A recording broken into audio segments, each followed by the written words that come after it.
অনেকে বলে খাজা মাইনুদ্দিন চিশতি উনি আনা সাগরের পানি লোটে এনেছে, অনেকে এটা বিশ্বাসও করে।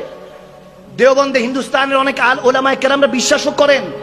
তা আমি বললাম তিনি নবীর আওলাদ, ইমামে হাসান হোসাইন, তেনার পরের আওলাদ, পরের আওলাদ, পরের আওলাদ, পরের আওলাদ, পরের আওলাদ, কত আওলাদের পরে কত রসুলের আশেকের পরে গিয়ে খাজা মাইনুদ্দিন চিশতি, যিনি 90 লক্ষ বেদিনকে কালমা পড়িয়ে মুসলমান বানিয়েছেন, তিনি যদি আনা সাগরকে ডাক দেয়, সেটা যদি লোটায় চলে আসে, তুমি জিজ্ঞেস করছো বান্দা যে ফুরাত নদীর মধ্যে হোসাইনের কাফেলার মধ্যে পানির অভাব কেন পড়লো?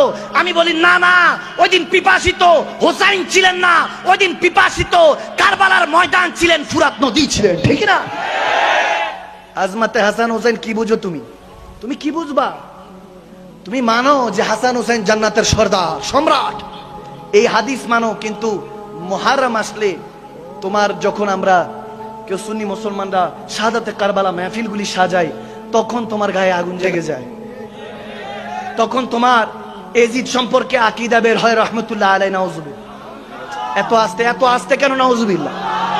এখানে কি হাসানি হোসাইনি নাই? নাউজুবিল্লাহ পড়তে পারবেন না? কিভাবে হয় আপনার এই আকীদা?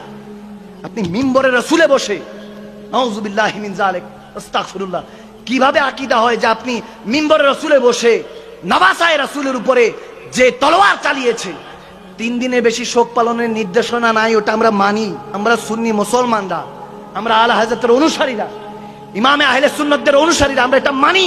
কিন্তু ইমামে হোসাইনের উপরে তলোয়ার চললো, নওয়াসায়ে রাসূলদের উপরে তলোয়ার চলানো হলো, আমরা সেই সম্পর্কে আলোচনাও করব না। এটা কেমন ইসলাম? আবার কেউ কেউ আছে কে হোসাইনি মুসলমান না এজিদি মুসলমান। আমি বললাম এজিদ আবার মুসলমান কবে থেকে? আওয়াজ দেয় না। 39 বছরে 3 বছর খেলাফত পাইছে, করেছে, এরপরে তো ফিনারে জাহান্নামা খালিদিনা। কই গেছে কুকুর, বিড়াল, শিয়াল কোথায় টেনে হেসে খেয়ে ফেলছে, খবরও নাই।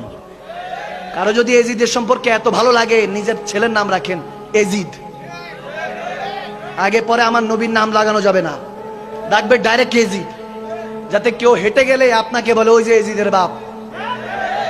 আওয়াজ দেয় না। যদি এত মায়া লাগে তাহলে এজিদের বাপ নিজেকে বানান। আমরা তো হোসেনের গোলাম হয়ে বাঁচতে চাই, আমরা তো হাসানি গোলাম হয়ে বাঁচতে চাই।